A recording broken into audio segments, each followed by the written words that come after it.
Hi, everyone, and welcome to the State of State Schools podcast. I'm your host, John Stamper, Christian author, former homeschooler, and former public school teacher. Once a week, I'll give a quick recap of the most important headlines in education and pull back the curtain on what's really happening in our kids' schools. If you're a teacher, parent, or homeschool family, this podcast is for you. Thanks for listening, and let's get started. Hi, everybody. Welcome to episode number 27. We have 5 headlines to get to coming from the week of June 19th. Here are the headlines. Another girl is raped in a school bathroom by a biological boy who identifies as a girl. A group of teachers in the Midwest admit to subverting parents.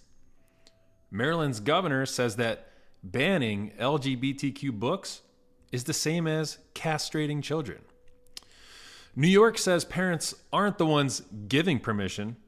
They're the ones who need permission. And finally, the world's largest education publisher is including even more diversity, equity, inclusion, and social justice in its textbooks. That's right. Headline number 1, the largest education publisher in the world, Pearson, just released new guidelines for their education materials. And of course, the goal is to include more diversity, equity, and inclusion, or DEI. According to these new guidelines, Pearson Education is committed to fighting systemic racism in education. And in order to do that, they will be training their employees on their new standards that relate to race, ethnicity, gender, sexual orientation, social class, religion, and disability. The main consultant for these new guidelines was a man named Dr. Jason Arday. And he said, quote, "This is an important step to address systemic and personal bias related to race and ethnicity in academic content, and to ensure that what we produce is anti-racist, accurate, and authentic. The guidelines produced represent a cultural shift in publishing that attempts to center race and racial equality at its core." End quote. So a cultural shift in publishing. What's that mean for future textbooks? They center on race and racial equality. That's what this man says. He was the main consultant. Again, Pearson is the largest education publisher in the world.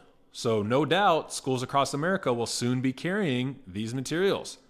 I've seen their textbooks in my schools throughout my own teaching career.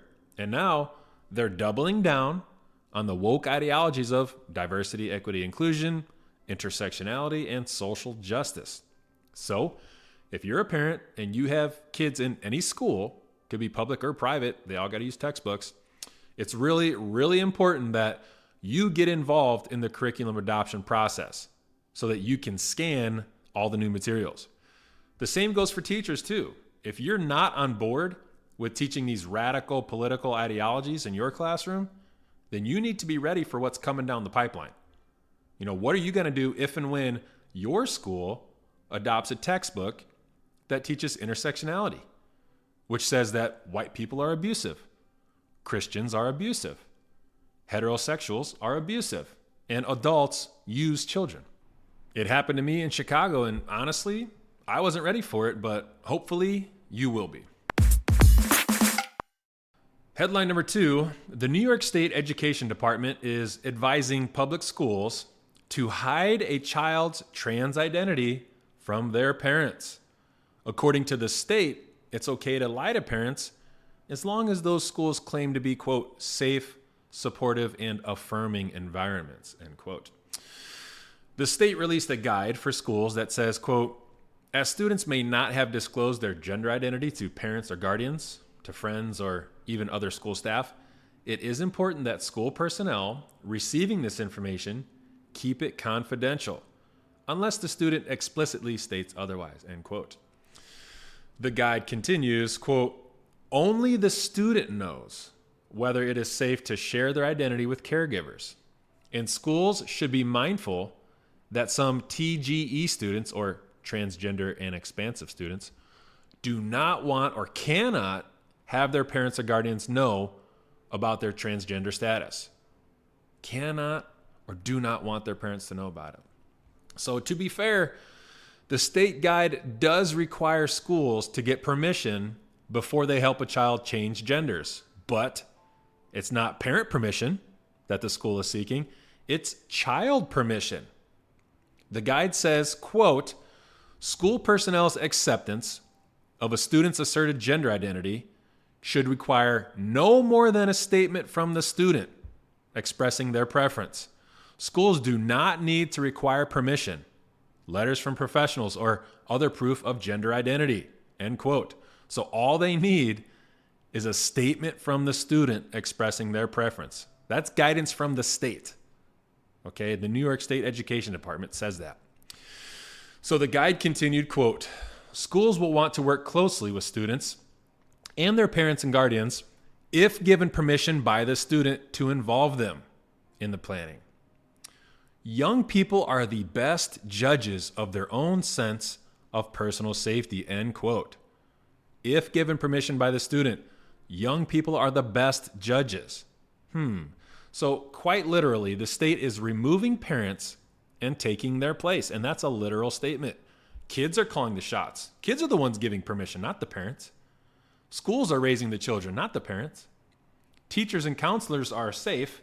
Mom and dad are not. Schools no longer need permission from parents to teach the kids, but it's the parents who need permission from their kids to find out what's being taught in school. It's bizarro world. So just to compare, here are a few things the Bible says about children and them being the quote-unquote best judges. Proverbs 22:15 says, foolishness is bound in the heart of a child, but the rod of correction shall drive it far from him. Proverbs 28:26 says, he who trusts in his own heart is a fool, but whoso walks wisely, he shall be delivered. Proverbs 29:15 says, the rod and reproof give wisdom, but a child left to himself brings his mother to shame. And Proverbs 29:17 says, correct your son, and he shall give you rest. Yes, he shall give delight unto your soul. Headline number 3, Maryland's Governor, Wes Moore, recently interviewed with former press secretary Jen Psaki. In that interview, he stated that banning books on child sex changes is the same as castrating children. Here's what he said, quote, I continue hearing people making the argument that we're doing it because we want to prevent our students from having discomfort or guilt, end quote. Wrong. It's not about being uncomfortable or feeling guilty. I don't want children to learn about this in school because it's perverted. It sexualizes little children. It causes them undue confusion. And almost always is done behind the parents' backs. That's why the books should not be in schools. So he continued, quote, but the thing I realized and I wanted to speak out about is that's actually not true. It's a guise. It's not about making kids feel uncomfortable. It's about telling other kids that they shouldn't understand their own power. It's castrating them, end quote. So the governor said parents don't want their kids to, quote unquote, understand their own power. That's why parents don't want schools discussing sex changes with their kids. Also, this is another example of politicians using nice sounding words to justify horrible practices or horrible policy, right? Kids understanding their own power, quote unquote. It sounds positive, like the kids are superheroes or something. And these bad adults don't want them to be happy because parents are the villains. That's why these kids, need to learn about sex changes so they can be powerful. And of course, anyone who argues against that doesn't care about kids or is afraid of how powerful kids are, and they want to oppress the kids. So while parents in his own state are protesting at school board meetings about this sex change stuff, he's telling those parents what's best for their own kids. He wants to make the decisions for the parents against their wishes and against their will. That's where he and I differ. I believe parents should decide on when, where, and how they teach their own kids about sex. I don't want the government or public schools anywhere near it. Finally, I want to make one connection. In my own teacher training way back in 2020, and I talk about this in my book, teachers in Chicago were trained on intersecting identities, which is under the umbrella of intersectionality. So this was a graphic that said Christians were abusive, white people were abusive, homeowners were abusive. It also claimed that straight adults use children as a tactic of abuse. So it pits adults, specifically straight adults, like most parents, it pits them against their children. Now, you see Maryland's governor saying that adults don't want kids to understand their power. So do you see how his claims are in line with intersecting identities? That straight adults use children? You know, straight adults are bad. They want to maintain their privilege. First, the idea was just talked about. Then it was written down. Then it was put on a graphic. Now, state governors are using those ideologies to build public policy. So if people say, you know, what's wrong with intersecting identities? Or what's wrong with critical race theory or gender ideology? What's wrong with parental secrecy policies? This is what's wrong with it.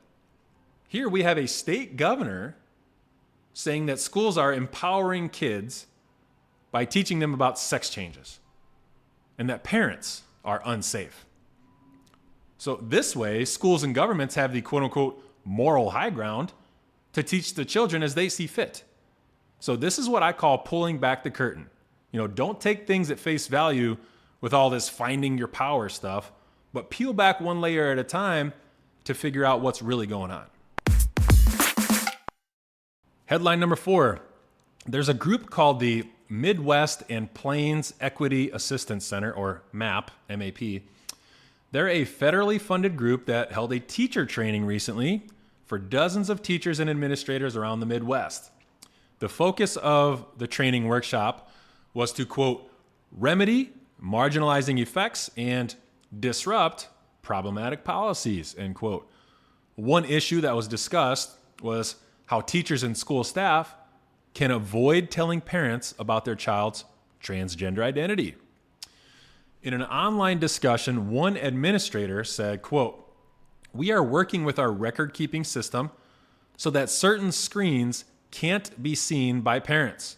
Like if there's a nickname in there we're trying to hide, end quote. So this administrator is actively seeking ways to hide a child's most intimate sexual details from their parents. Another teacher said, quote, the stakes are very high for trans youth. I think that requires working subversively and quietly sometimes to make sure that trans kids have what they need, end quote. Subversively and quietly? FYI, to subvert something means to undermine their power and authority. She said it. There you go. This same teacher stated that whenever a teacher talks to their elementary students about sex, again, talks to their elementary students about sex, that teachers should not, quote, reinforce heterosexuality as the norm, end quote.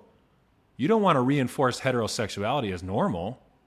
So if heterosexuality is not the norm, you want to take a guess what is the norm? Again, this took place in a teacher training, which I've been saying for years that these teacher trainings are perhaps the number one way that indoctrination is taking place in schools, sneaking in through the back door or behind the curtain. And just to give perspective on this group, their outreach covers 7,000 schools and 11 million students. There are around 50 million students K-12 nationwide, so that's about 20% of all students are under the umbrella of this one group. And this is a group I've never even heard of before, but they still have such a massive impact, a massive outreach.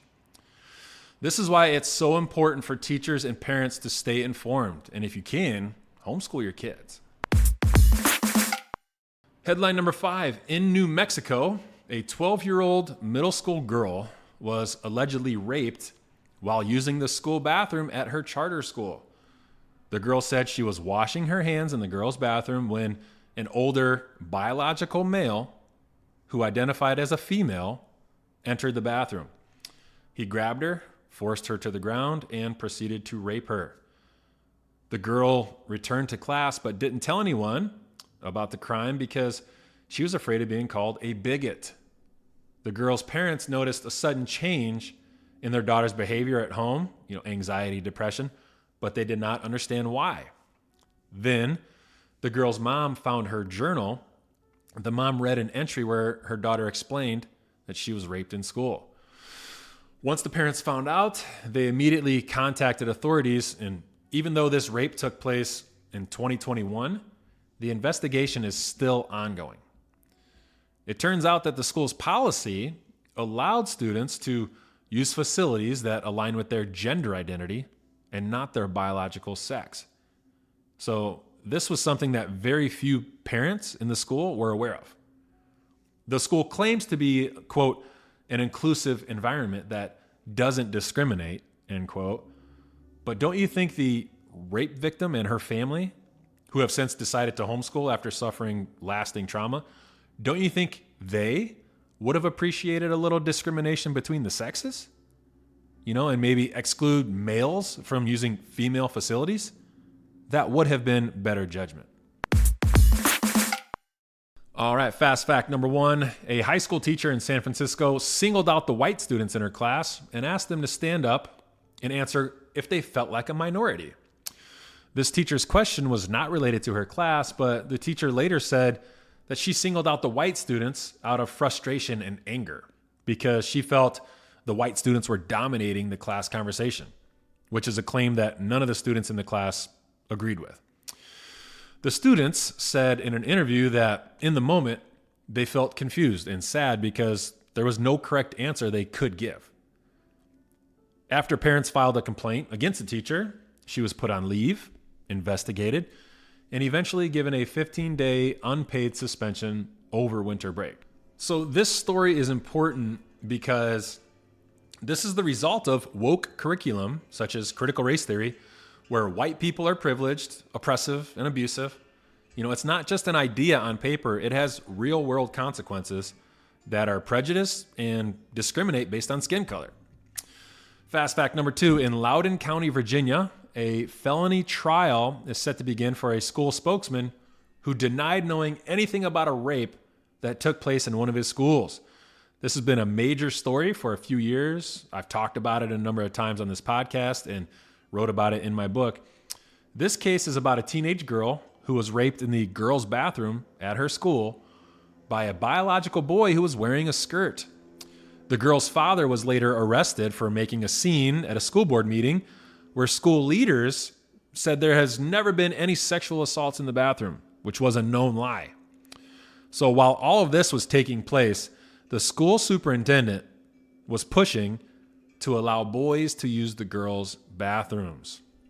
Well, that's all I have for you this week. That's the current state of state schools. Take care, all.